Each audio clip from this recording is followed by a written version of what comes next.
Умение создавать анимации – это тот навык, который требует сегодня большинство крупных архвиз-студий. Многие из них используют Unreal Engine.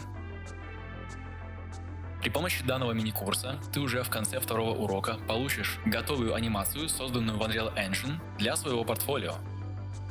Обучение происходит на основе сцены, которая идет в комплекте. Это упростит твое погружение в Unreal. Вместе мы импортируем сцену из 3D Max, используя плагин DataSmith, настроим свет, камеры и рендер. Также я показываю основы создания материалов. В конце монтируем финальную анимацию в DaVinci Resolve. Всего 3 урока. Тебе будет доступен большой чат, где ты сможешь запросить фидбэк от нашего сообщества. Начни сейчас, и если сделаешь все правильно, уже завтра будешь с готовой анимацией. На сайте ниже есть требования по видеокарте, но я сознательно упростил сцену так, чтобы мини-курс смогли пройти ребята даже со слабой видеокартой.